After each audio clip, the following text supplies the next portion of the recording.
Hello and welcome. As you can see, it's just me here at the moment because Dave, being Dave, has got a job to do and he's been kept on. So I think he's doing some sort of public order or something like that. But in fact, I see actually with the protests are going on at the moment still, and they've got to disperse because now they're breaking the law and all that.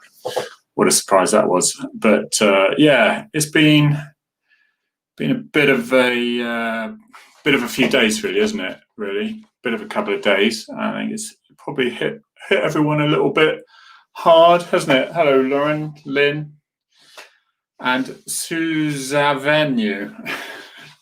Good morning from Oklahoma. Well, good morning from Torbay in Devon. It's good to see you here. It'll probably be quite a short one, this one, I think. Keep it short and sweet because doesn't seem, I don't know, it doesn't seem right to be doing too much. Nice to have a little bit of discussion, catch up with people all over the world, literally, Oklahoma, because Oklahoma and America, boy, are you having problems at the moment, aren't you, with politics and protests and everything that's going on there. Although speaking to my brother in France, exactly the same things that are happening here in the UK, with protests, with anti-police and defunding all this rubbish is occurring literally everywhere in America, London, Australia. It's everywhere. Thank you. Yeah, Dave should be getting a tan because this is the problem, isn't it? Because if we look at his thing here, it looks like I'm the only one there, right? It just look there. Look, I'll point him out to you. There he is there, because you can't see him. He needs to get a tan, or I need to get slightly anemic. I think this is but look, even I'm whiter now. I went up north, Loughborough, delivered my lovely daughter back up to university, and she's pretty cool. You know, she was a bit nervous and things, a bit anxious initially, and she's straight in because she's a bit earlier because she's doing all the volunteer stuff where she's I don't really understand it, but it's like the RAG rep and stuff like that, and so she organizes a load of stuff. So she's really looking forward, and all she needs is a really good mate up there, which she's got, and then the dozens follow after that. So that's really good. So she's secure. She's got someone she can chat to, and then all her mates come later on, and it's cool. I see Andy Bell. Lovely to see. It's not your real name, is it, Andy Bell? You named it after Andy Bell, who was not. Yeah, I keep trying to say, was it? Who was it? Andy Bell, Eurasia. Brilliant. It was, wasn't it? Hi, Harry, daughter, and what does it say there? I'm just going to highlight that one. Oh, no, highlight that one. Hi, daughter, me watching from the New Forest. Calvin, thank you for the very nice words you said about my book. That book thing of mine, you can get 99p on ebook. I stuck on a few days, Amazon stuck on a few days sort of cheaply. It will go back up again. But if you were wondering about it, go for it. Thank you, Eurasia. Yes, it was, Annie. What a group indeed. I think really I need to, before I go on, I need to start just a line at some of the amazing comments, you know, about Matt Ratner. And I think it was, excuse the pronunciation, it was like Matthew, I think is his real name. His real name is his name, New Zealander. And I just, what a man he is coming across as. And you get it, don't you, that people go, oh, yes, you know, they'll be sorely missed and all that. Oh, my God, there is a flood of absolute love for this guy.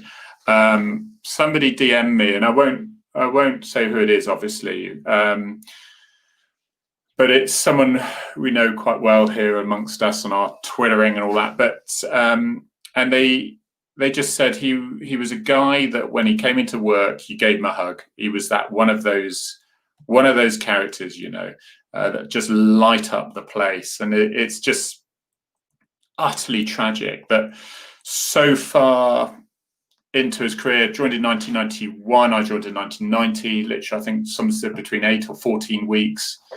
Yeah, it is. I think it's hit quite a few people, hasn't it? Really. Thank you. Yes, I do hide it about.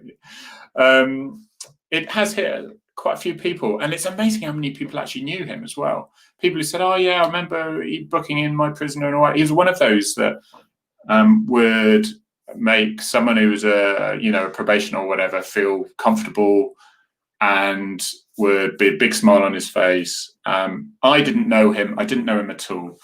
But the amount of people, the amount of messages I'm getting is just amazing. Here's one. He truly was Harry. I mean, I described one of my tweets. I shared many laughs with him, handed over several detained persons to him, and he always had such a warm welcome for PCs who are overworked and stressed. A few minutes with Sergeant Ratner and you'd have a smile on your face. His loss will affect so many people.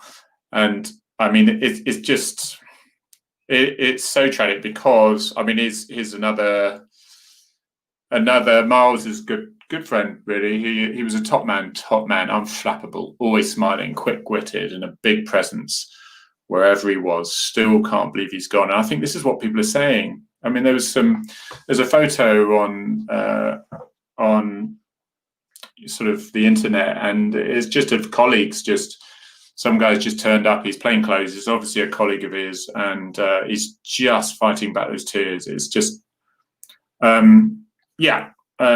these just picked a few, literally a handful of these. Harry, he was a legend. Can't stress how friendly, helpful, and funny he was, how relaxed he was, how good he was with prisoners, and how tight his shirt was on his arm. He was a giant of a man in every way because he was a coach. He was head coach, wasn't he, for rugby, and his rugby team there, East Grinstead, head coach. And I think he'd actually done some Hello Hazel. I think he'd done some training just before he came to work a couple of days ago when basically he was murdered when he was shot. And this was a nice one. So thank you for this, England team.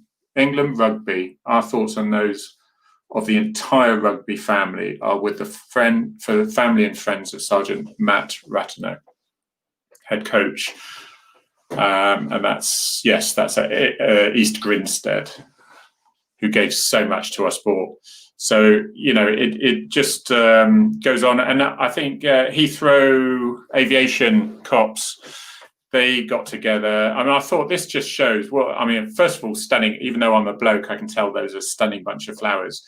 And it just, against that beefy cop car like that, is just shows the contrast of what it's all about, really, but what it actually means.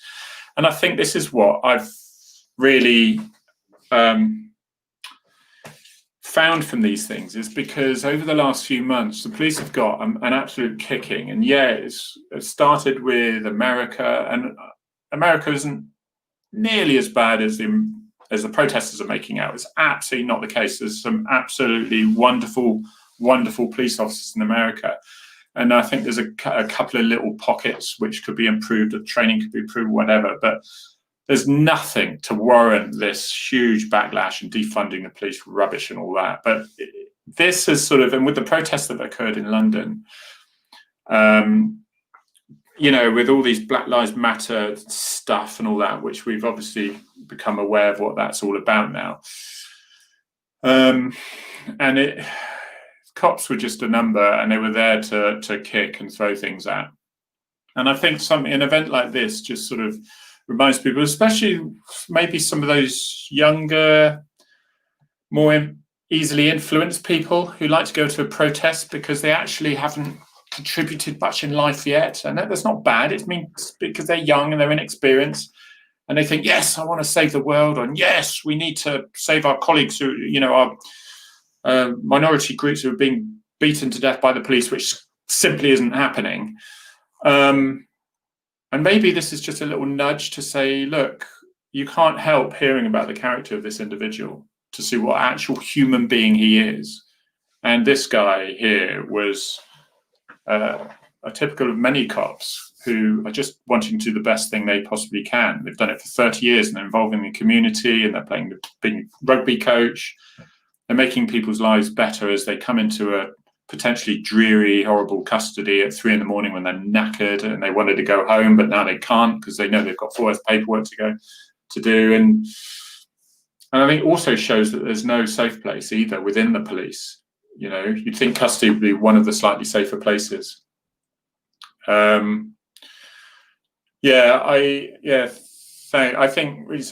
think that counts for a lot of young people attending these demos. I think it is. I don't think it's necessarily their fault. They're just leading. They're just wanting to accomplish something. And it was funny. Matt was from New Zealand, but New Zealand philosopher who said that about that thing of where there was no equality, where black people were segregated and treated so badly, and now with sexual equality, with homophobia, that side of things, and now the law says any of that is unlawful. And of course, you're going to get issues still, but it's people are wanting to be that next Martin Luther King, and there's not a lot out there to be a Martin Luther King with at the moment. But that train is powering down the rails still, and they're picking up whatever they can. And where there isn't an issue with, they'll make it an issue with a police issue. You know, they'll get a video and edit it and exaggerate it and say, look, we still got this problem. No, we haven't. And I think people slowly come around to that now. And we know the details of what it's about. If it was about reducing racism, I'm all there. I'm with you. I just want to, like everyone I speak to here, just want everything to be a bit fairer. And yeah, we won't know exactly what it's like unless I was gay, unless I was black. I wouldn't know that sort of hidden racism, that side of things, which we need to improve. But don't tell me that cops are murdering black people because they list the names, and I'm sorry. It's a good job Dave's not here, but they list the names of these people, and no, devil's in the detail. And you look at the detail of how people died in police custody, and I think it's actually one black person in 10 years in the UK. So anyway, that's enough of that. But it means this is a real person. This isn't a number. This isn't a person. This isn't sort of a figure you just say is one of those cops that just need abusing. This is an individual that is clearly loved by so many people, and it's going to take, I think it's just going to take a long time for people to get over. You know, yeah, I think that's right, Stephanie. Still worried about my family, how are police officers, and I'm worried every day. I mean, people who've thank you, Mick. Well, people who Mick says like to see say it how it is. Well, you know, it's easy. It is a bit easier for me now because I haven't got a boss that is thinking, Harry, you know, that could be edited and things like that. I'm not going to be. I still think there's two sides of a story, but I think it's way over there at the moment. We need to bring it back, don't we? So. And I think, yeah, I mean, I think that's the problem. Young people have little to actually lead and to apart from it, to improve themselves and contribute to society like that. And of course, they're being stopped with that at the moment because my daughter's in university and they're obviously being segregated as such, and they're not having enough freshers. So you can see it must be frustrating. And I think it's probably an end result of that. But I mean, they're protesting now, and some very young person has come back. And I don't say that in a patronising way. I used to be young once, and they are our next leaders. So it's important we don't dismiss them. But they're just coming up and they're arguing with the Met police saying, well, you shouldn't be charging a peaceful crowd. I'm fed up with hearing a peaceful crowd. I understand, and there's several police officers in the process in London have been injured today. It's not good. Not good. Yes, I know, Aline. I think we're getting through. we're getting through the Black Lives Matter thing. Nothing against, and I think there's a lot of black people that I've listened to on YouTube and all that are very, you know, who are just fed up with it as well. It's just there to create hate, and that needs to stop. Oh, Nikki, bless your heart. Okay, as a Met Police widow, I'm finding the news really difficult. Every time an officer is killed, the feelings and emotions are just as hard. And thank you for that, Nikki. That's a very personal sharing there. And just think it was just 2019, Thames Valley Police, Andrew Harper again. That was just last year. PC Keith Palmer, I remember, as well, not so long ago, 2017, got the posthumous George Medal for the knife-wielding terrorist. And Crystal Palace, good on them. They're doing a 1-minute silence before the kickoff. Just nice for people to appreciate that actually they do respect police, and they don't think they're all a bunch of murdering sods, you know. Really feel like police officers and all our frontline workers, even our laws do not protect our officers. They should have better laws to protect our police, especially when in the end and an officer loses their life. Do you know what, Lucy? I think we have got enough laws. It's just they're really badly put together, and I think it's a vicious circle of not enough prisons. Nobody wants a prison built next door to them, for one.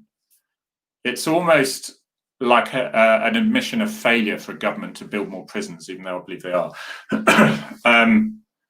So nobody really wants to build them. And then they're really overcrowded. But no one's really going to prison for a little bit of theft and personal. It's dealing, it's violence. But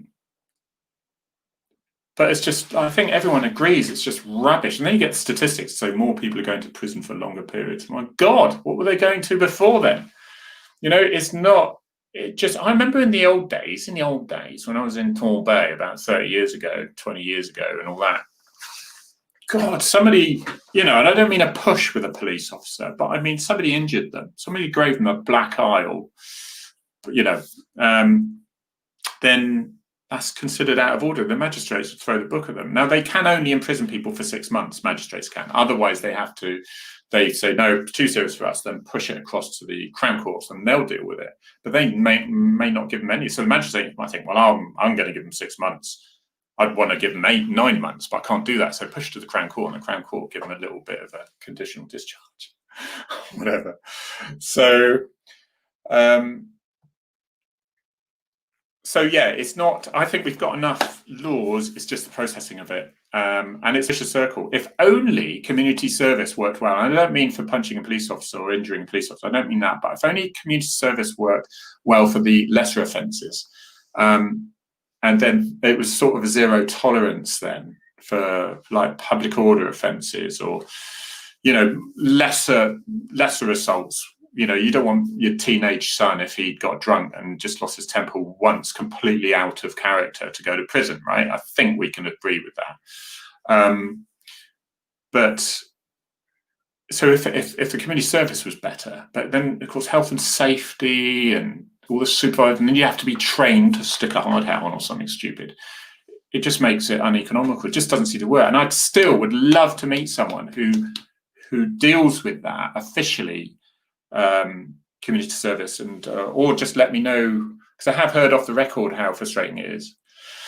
As an ex-officer badly injured at work years ago, it saddens me to hear of another colleague that has made the ultimate sacrifice. And there we are. It is that, isn't it? And what a kind, lovely man he seems to have been. And you know, I need to make sure that people know I don't know him. But it is, I think it's just affected a lot of people, hasn't it, really? I think the really important thing for them and, oh, goodness, Claire, knew Keith Palmer as well as Matt, just so tragic. You know, London gets a bit of a kicking in the surrounding areas, and we don't forget that there's other forces have lost many officers as well. you know, there's people, David Phillips, for example, 2015 was knocked over by a stolen pickup truck. So there's loads of things like that. You're still talking about grieving family, a loss of a life, somebody who just tried to do, somebody who's just trying to be the best for society they can. It sounds really cringy, doesn't it?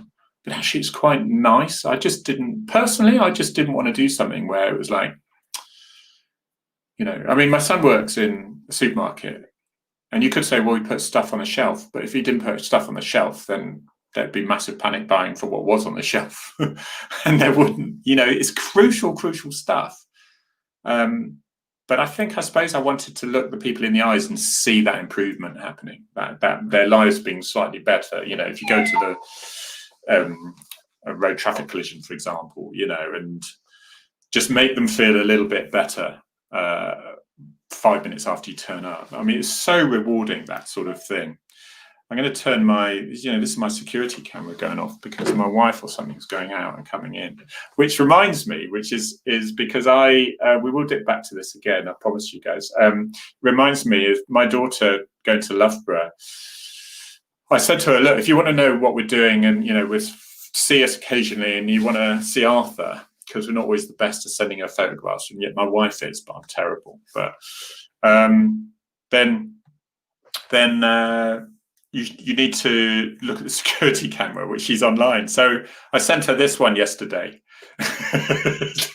Look at Arthur. He just looks as though he's like, first of all, I'm showing his willy that he's very embarrassed about. So apologies for that, Arthur.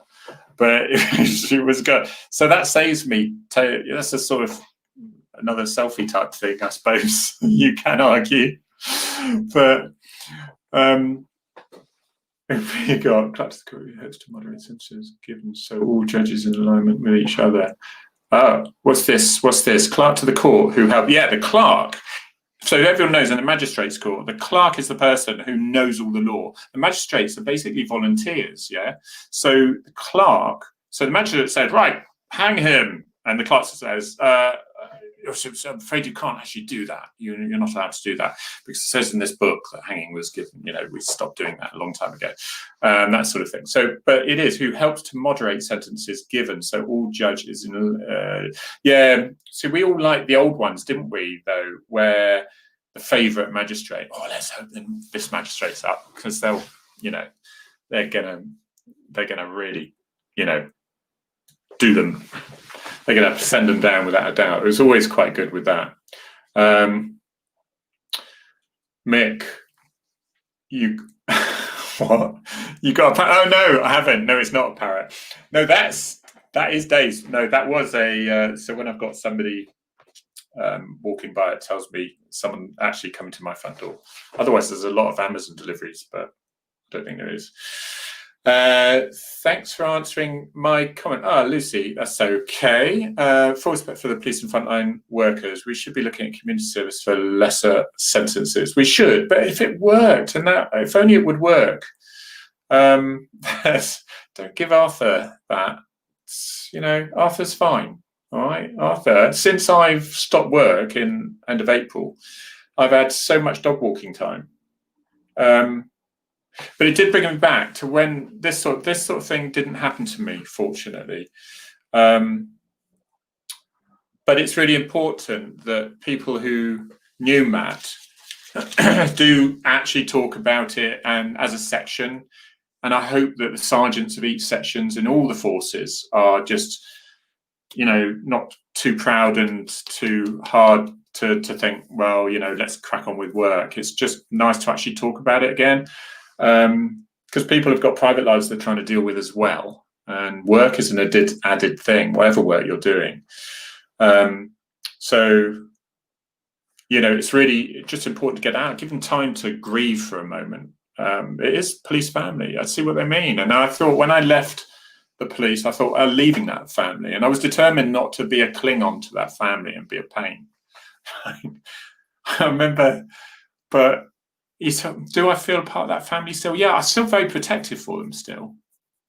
I remember looking at Torbay and I was looking out to see in the car. We were there, I think it was a motorbike show or whatever, and we just went down there because there was a few bikes ranting it about. And the ARV, and this guy came up and he said, hello, I used to be a police officer once. And I could tell my colleague was like, oh, God, here we go. And I just remember thinking, I must remember that the first day you leave the police, you're irrelevant, you're out of date. You're not, for example, I could just flash a card and walk into any military base, pretty much. Now I can't do that because it was usually a bloody good party going on the other side of the gates that I was going to. But, thank you, Gary, I'm still in the family. But yeah, and I feel particularly responsible, especially now that I have a bit more of a voice, that I feel that I can say, no, hang on a minute, and I can talk about subjects which are too hot to handle otherwise. Because let's face it, cops, and I wouldn't be talking about it. If Dave was here, I wouldn't be mentioning the Black Lives Matter. Why is that? It's just too controversial. Shouldn't be. We should all be open and be able to chat. But we're not, because somebody might twist something that then relates back to him. And notice in the past, say, for example, if somebody said something, this is what teenagers are really fearful of. They say something on Twitter that is, and then 10 years, completely different mindset. So some of these protesters, right, they might say stuff about the police that are pretty disgusting. And then they grow up 10 years later, they pay a few taxes, they pay some rent, they maybe have a child, or they get married to whoever, or do whatever. And they suddenly think, how naive and stupid I was. And then they go for this really useful job that they'd be brilliant at, and it would be pulled out. And it happens all the time. And there's no forgiving. It's nothing there. You can't undo a job. Whereas some of the most horrendous stuff, I remember Nasty Nick on Big Brother. Yeah, I watched that once. Nasty Nick. Oh my God. You thought, how can he walk down the street? Nobody cares anymore. Time heals. But if he'd done that on the internet. So this is why I think the police are so careful. Things are taken out of context, they're twisted, they're moved later on. Yes, they should. I wonder if they do, though. If they're in the right, yes, mate, then they should overrule the clerk. It'd be very foolish to overrule the clerk, because clerk, unless it's a matter of opinion, but the clerk is there to give facts on law and that side of things, I believe. I mean, they're very clever. They know more than the solicitors, I believe. Yeah, that bit never works. And so if I go up to police officers, I used to be a police officer once. Oh no, I've thought, oh no, what? All three not to bend to the clerk can be yes. So you're showing it. So yeah, magistrates often sit as a panel of three. They do, and getting all three not to bend to the clerk can be difficult. It must be. And the worst part is when the defendant turns up in court and they're like that. And they're like, and last week they were like, in your effing this, and they're fighting and they're like that. And human nature shows that if you don't see the other side, this is why body cams are brilliant, because you can actually show them. But the other problem is that a lot of the tech in courts is crap, and they need to update it. I remember I had so much evidence that I needed to send to show the court, and it'd be on a disc from a CCTV that didn't have the software compatible with the courts or the police. And it was compatible with the police. And we'll put it on our laptop. Could it go up? No. And they were holding little laptops around to the magistrate. Can you see that now? Okay, now pass it along. Utterly ridiculous. It needs to sort it out. It's like when I was writing a statement, you had to bring a statement for me would be like a blog, and that's why I actually published one of my statements in the book, because it was a blog, and you've got to bring the person there. You've got to make them feel the fear, make them feel that it was a cold, dark, horrible night, make them feel that the solitude that the officer was there when this thing happened, not just do time, date, place, points to prove, finished. Because you need to paint the picture, colour it. And that's what video does for magistrates court. But if they're trying to get through a load of cases, especially now with COVID, guilty, all right, guilty, couple of quid, fine. Well, did you actually see the video? No, we haven't got time. They've pleaded guilty. We'll see the video and you'll send him to prison. No, we haven't got time. That's how it works. Very frustrating. Who have we got here? Right.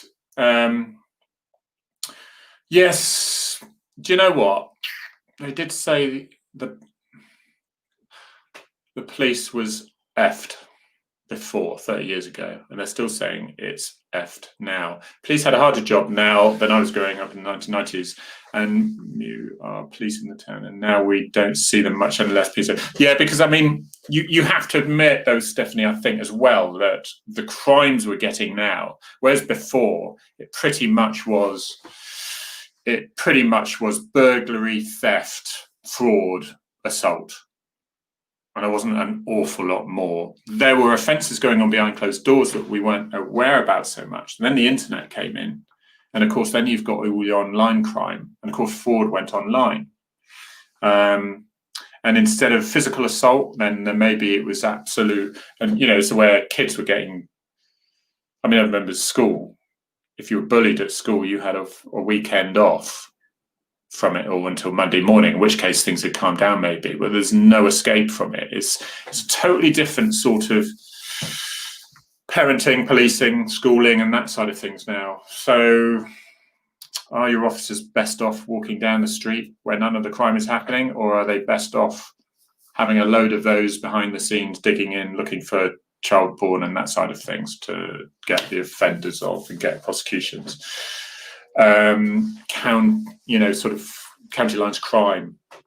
County lines crime, remember, is the whereas crime used to occur just in the cities and things like that. Now they're spreading out and they take over a very vulnerable person's house, because we have care in the community, don't we? So we have somebody who's extremely autistic or very elderly, and they're looked after, and then they get befriended by these arseholes, and they give them money and maybe a bit of drugs, and then before you know it, he's been kicked out and they've got his house, and that's where they do their crimes from.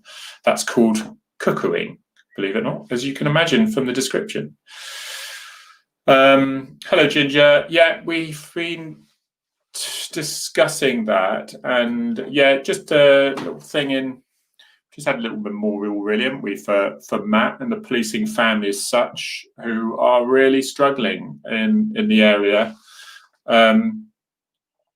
And that, yeah, that's a very good point. The knives and machetes people have now couldn't even be bought. I remember, and that's probably why I was allowed to walk around with a penknife and a toy gun when I was 10 years old. You know, I wanted to be. Funny enough, I was VIP protection officer, so I had a suit with a gun in my jacket for several years as well. So I was only doing that as a 10-year-old kid. I was just reliving my childhood. Yeah, no, you see, now I've got a theory, Lauren, about this. Mum and Dad often tell me when they were young, if they did something wrong at school, they'd get a clip round the ear from the teacher and the local cop on the way home. And see, I have heard this 1,000,000 times, Lauren. And I want to know first of all, how many orchards there were, because they usually relate this to the fact that I was scrumping in an orchard and I got caught. And the police officer gave me a clip around the ear, and I went home and told my parents, and my parents gave me a clip around the ear too. Right?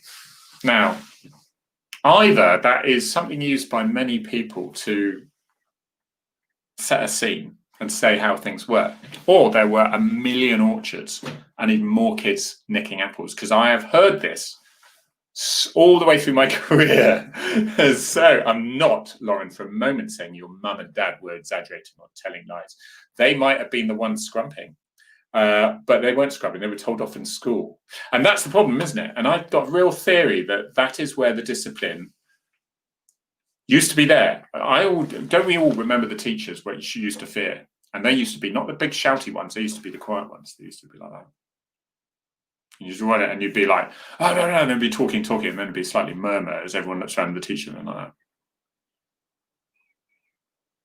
And then they'd say, Karen, you've got 200 lines. I must be quiet when I'm in class or whatever. And it was just lethal. And I remember one of them, Mr. Pocklington, I think it was. friend of mine, who was sent home by Mr. Roberts, God rest his soul. Big giant rugby man again, like Matt. Big giant rugby man. Gentle giant, but struck fear into the hearts of every school child. Just by his glare. And he said, I haven't got my homework. It's at home, left it at home. He hadn't done it. So he said, right, how long is it going to take you to get home? He said, well, it takes me 35-minute walk there, 35-minute walk back. He said, good, well, this is double geography. Go home and get it. So didn't get away with it. Could you do that now? No. Health and safety. You can't put a child onto the streets like that. Poor thing, all alone, persecuting them, making them suffer anxiety. So where's the discipline? Where do we learn discipline? Adults are scared. Don't we remember as well, Andy Bell, or your real name, Andy Bell? Don't you remember as well that, it is a scale of discipline nowadays that, I've forgotten what I was going to say. Because I'm reading too much what I'm thinking. It doesn't help. They are scared of it. Oh yeah, don't you remember your parents as well? They would say, "Oh, I'm going to ring child line," and they go, "Well, there's the phone," and you go to a foster house instead, and you'll take your chance on those parents. Probably bet the devil you know, don't you think? We'd like, yeah, okay. No, I never blew anything up. I would have been arrested as a 12-year-old under the Terrorism Act. That's all. But to know more about that, you have to read my book, which is only 99p on an ebook at the moment. I did a Audible book. So if you can bear listening to me for 7 hours, it's on there, and it's got a paperback as well, which went brilliantly. Really did. Seeing as my wife got made redundant from Flybe, it sort of helped on that side of things. Discipline all out the window. That's the problem. But then every now and then you see youngsters, quite often really, especially when I was involved in, until this happened, this Duke of Edinburgh award scheme. And if I look at my two, not that I'm biased, they're bloody decent kids, you know? They are. They're just decent people, and they're logical and they're practical. And you think, actually, guys, don't panic. There is some good people out there.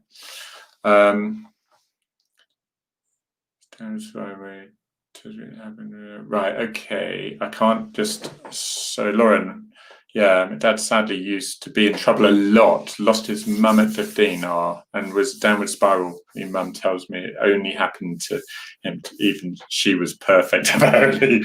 Well, were all girls perfect in the old days? I think they were they? I remember looking around the class, it was only the naughty boys and me trying to show off. Well, we've been waiting for you, and we're a bit disappointed. We were just been talking about discipline, and if you walked into the classroom late, you would have got lines. So consider yourself chastised. Society has changed. Yeah. Villages are now towns, and everyone knew the local Bobby. No such thing as community, at least not how it used to be. Or am I just getting old? And that's why I like Twitter, really, because if you think about it, if you were just even a lonely person who, you were quite elderly, maybe your partner had died, and you're suddenly thrust into the house where you're on your own, you haven't got the mobility you used to. And up until recently, my mum was really onto the internet and stuff like that. And it meant you could follow your local PCSO, and you could get a real relationship with them, and your local dog handler, and your air ambulance and stuff. And they were relevant to you. And if you wanted to look at the London ones, that's fine. Or other ones, or just dog units everywhere, for example. But you could just check your local one as well, which I thought was invaluable till a lot of forces decided to make them more departmental as opposed to individual, which is a shame. But that's to say that until we can sort out the complaints procedure for social media, when complaints really shouldn't be complaints and are not taken ridiculously stupid. Devon and Cornwall police were brilliant because they had a rule that if a supervisor wanted to cancel one of the accounts just because they didn't like it and they got a complaint. They said, right, okay, come off it. They had to go through the media team first to see it, and the media team would look at it objectively and go, no, actually. So that was really, they wouldn't undermine them, because they were just told you can't get someone to delete their account. So really forward thinking. Got someone from YouTube joining us, Lynn Ellis. Nice to see you. Thank you. Nice to see you. That's why I didn't admit I was late. I just crept in the back. Well, now you're publicly shamed. It's all about public shaming here. There's nothing hidden. They will always try to, but if the teacher is switched on, and she could soon shut them down. But yeah, they're right. I can imagine you as a kid, actually. Were you a nightmare? You can just update us on that one. Because usual cops is poachers turned gamekeepers, isn't it? I used to try to be funny, which never worked. But I knew when to stop. I think I genuinely knew when to stop. I knew when you looked around and the teacher was getting a bit frustrated and angry, and you're like, oh, okay, I'm going to write it in there. Whereas others didn't know that. Oh, right, okay. Let's have Sue. What do you say? Sue, I worked in security. Look, hang on a minute. I'm there. All right. I worked in security as a section leader in ASDA for many years. I made many statements for the police and worked with your colleagues. I remember coming into shops very regularly, getting statements for shoplifting and things like that.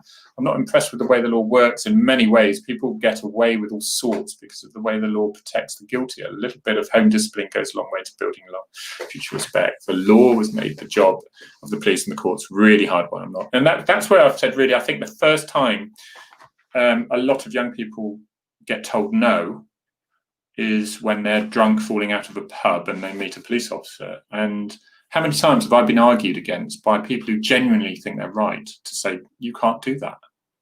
You can't stop me. You can't tell me to go home.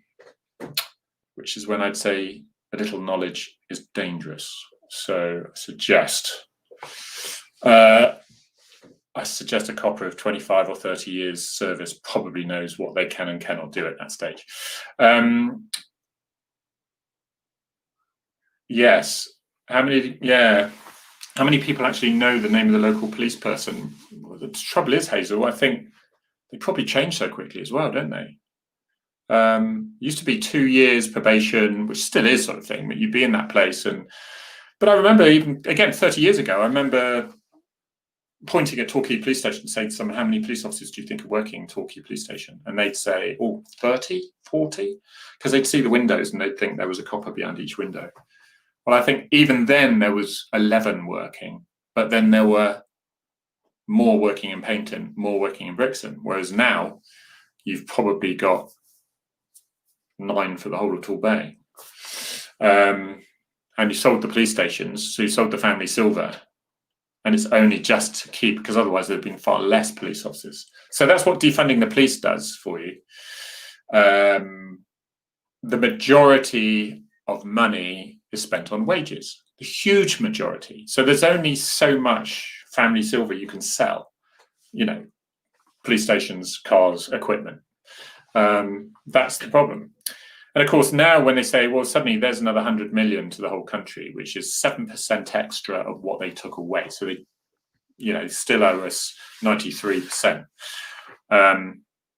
But suddenly you're getting 3 more police officers, and you're thinking, well, where are they going to go? Because we haven't got any locker space, because they sold the police stations and things. That's the problem. It's a knock-on effect, all this knee-jerk reaction we're getting.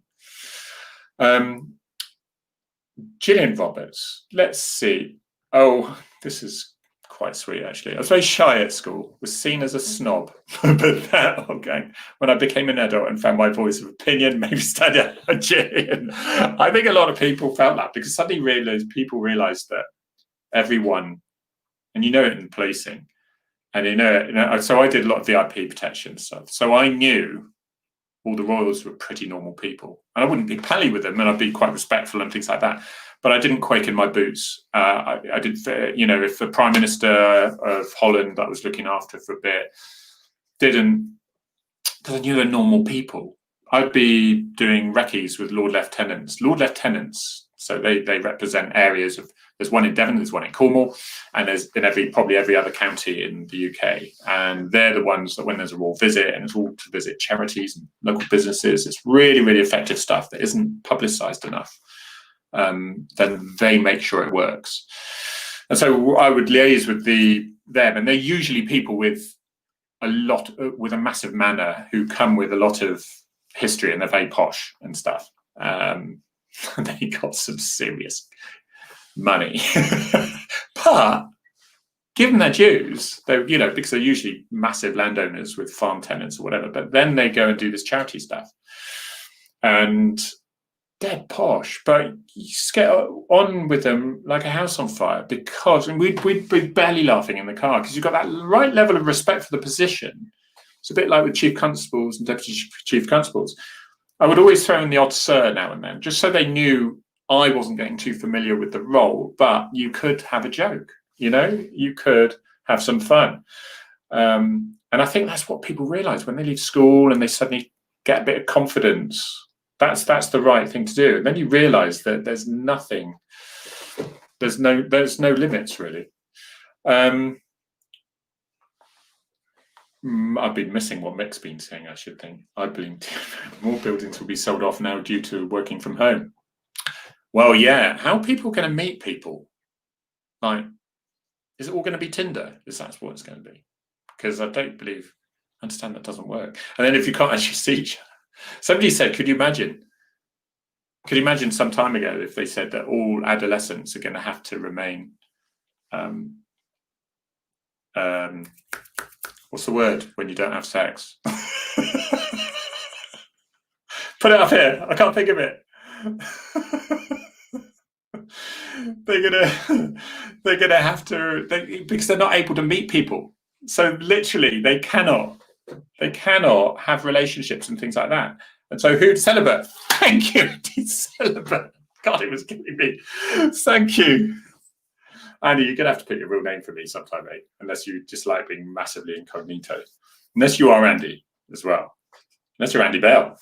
Thank you, Mick. And I'm getting a massive stream of celibacy now. It's like being married. So yeah, it's true, isn't it?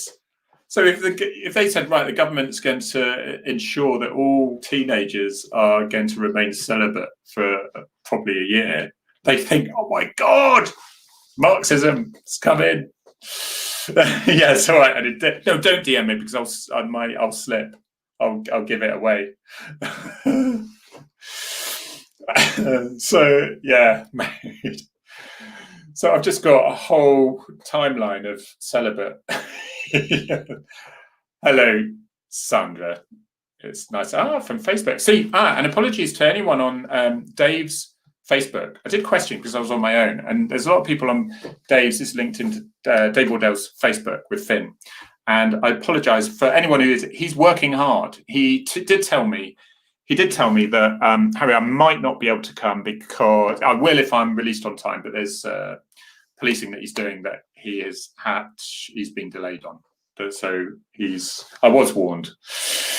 So, but it's nice. Gosh, it's like 10:02 already. We've just been having a bit of a chat, a bit of a catch up.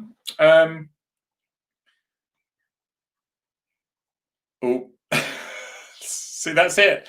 See, there we lived in a house with the attached police mini office. Did you, Gillian? Mum answered the door to traveller with a hatchet in his hand. Let's just say she closed the door and called us. This is it. This is what we do because there's no escape. Do you remember the silly sergeant, Colin Taylor? He does really serious work now. Really horrible, child abuse stuff that he's tackling. I think he's gone back to that Kenway Committee, and to good skills. He's gone because you only tend to be in the sillies for a certain amount of time, and he wrote that book, The Silly Sergeant, I think it's called. But absolute heroes. But imagine there is no shift. It's a bit like James Elliott. All creatures great and small. People just turn up with an injured lamb on your front door. If you're a vet, that is. If you're a copper, that's quite useful as well. saves looking for Sunday, doesn't it? So who we got? So I'm still getting celibates. Thank you, everyone. I think Andy got there soon, but there could be some argument on that. Dave is looking. Yeah, Dave is actually looking after you. He's actually working for you and helping you out, keeping you guys safe and all that, because he is. Him and Hero, the dog. He sent me a message. You have to ask him to send you a photograph. Did he put it on his account? He was dealing with basically firearms jobs and stuff. He's such a hero. He doesn't look much, does he? Looks like a little puppy, Dave Wardell. He's an animal. I'll tell you, don't get sucked into that false sense of security with dog handlers. They are far more angry than their dogs. Dave, I haven't noticed it with Dave though, I must admit. He's the nicest guy I've ever expected to meet. All he wants to do is help animals, help dogs. So rave out for the thin blue paw, and also to all the local charities that look for that protect their dogs that are police dogs. When they are at work, their officer vet bills are paid, and when they're out, when they retire, it's down to the police officers. Places like Devon and Cornwall give a lump sum. I don't know what that lump sum is, but that soon runs out and you can't get dog insurance for an ex-police dog. Dave Wardell looked everywhere for it, so couldn't get it. So a lot of forces are lucky enough to have, like Devon and Cornwall, have Pawson pensions if you want to contribute to your local force dog charity. Pawson pensions for Devon and Cornwall. There's another, but there's 33 in the whole country that don't have anything. So police officers maybe have 1 or 2 retired dogs, and they're having heavy vets bills. You can imagine what it is for German Shepherd. And this is where Thin Blue Paw comes in. So support that if you can, or your local one if you prefer. It's all on the internet. Harry, they're pleased today. Born in 1900, time has changed. Do you know, maybe because of social media and because the information getting around, because it's easy to hold a protest now. And I'm starting to wonder how valid are protests, because basically any group, extreme group, can very quickly get a protest arranged.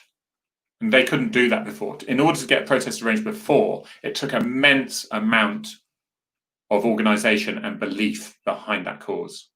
And now police officers are being run ragged, knackered, and they're being abused and they're being injured. And you're going to get your protesters injured as well, because you get your rather naive ones that get sucked along to it sometimes and thinking it's just a jolly good. I went on the protests for 135,000 of us, the police protests about the pensions. Funny enough, there was no trouble. Debbie, have you met Dave? He is lovely. Dave is absolutely lovely.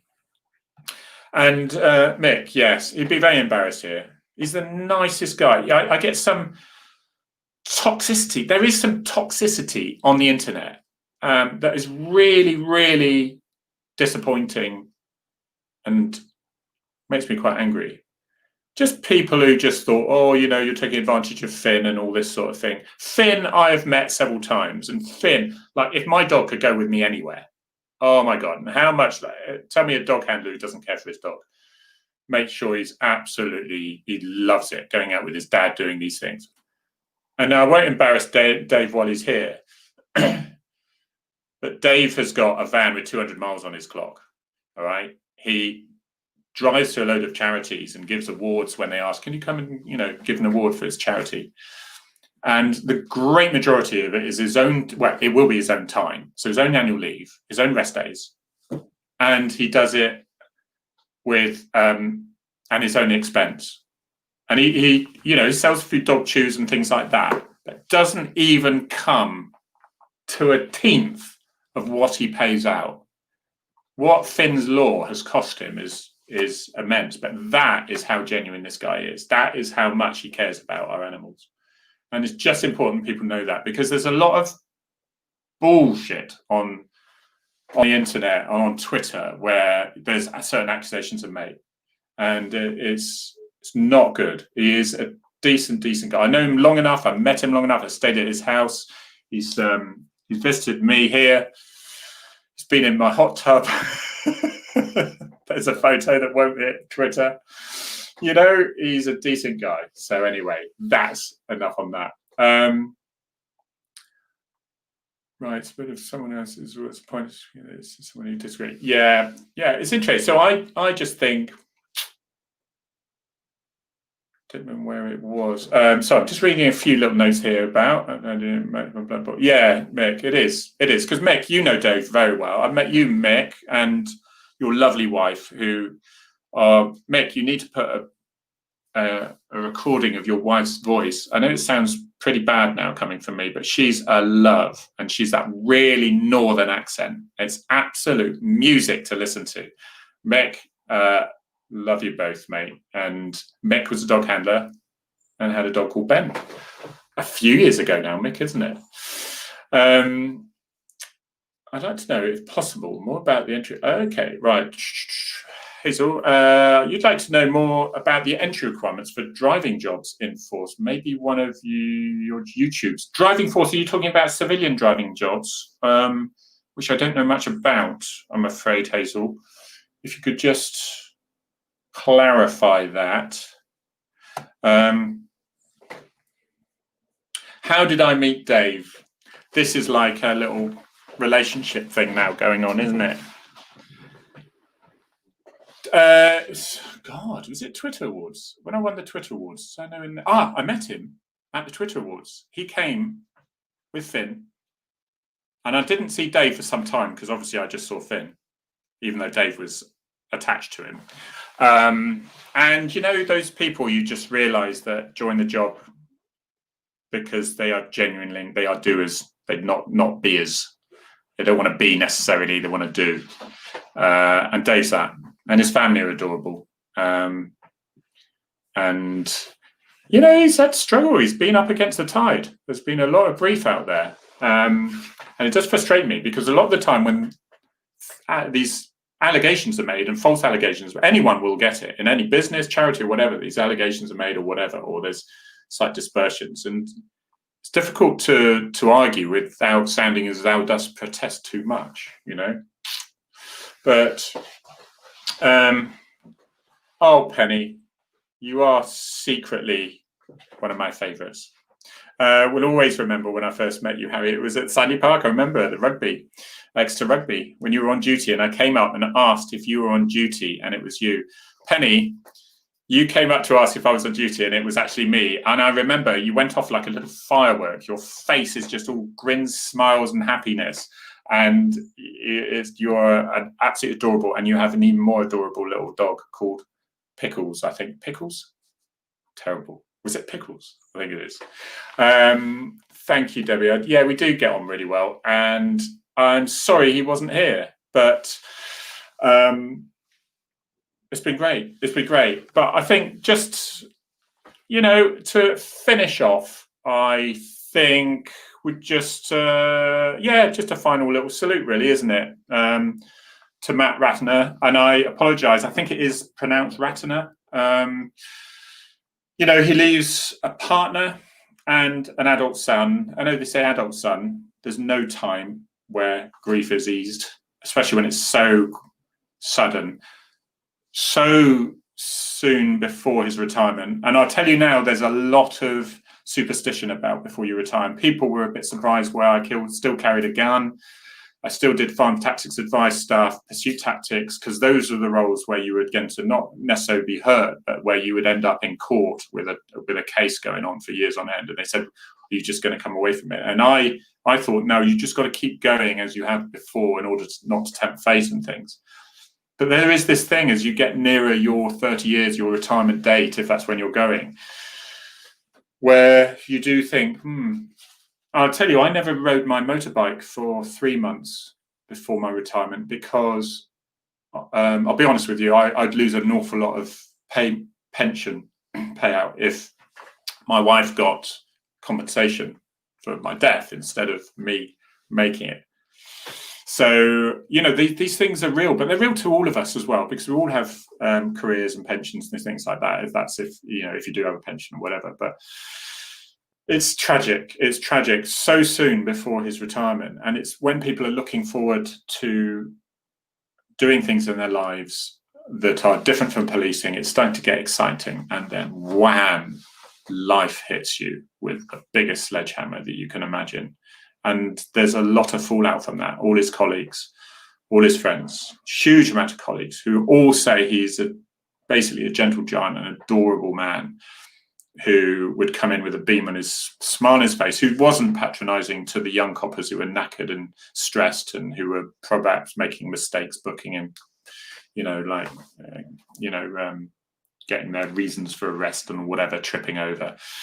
Because some custody sergeants can jump on you and be very strict and things. And I think you've just clearly realised that. Thank you, Matt Ratner, for all your work. And there's a lot of love for you out there. And I hope his family clearly will know that. So thank you, guys. And hopefully we'll see you next week. I'm hoping to have an air ambulance medic on here, good friend of mine, Devon Air Ambulance. Trying to get that confirmed. He couldn't, I hadn't set up for a couple of weeks ago, but it's just getting that confirmation. And then hopefully there's someone after that. Okay, being emotional. Thank you, guys.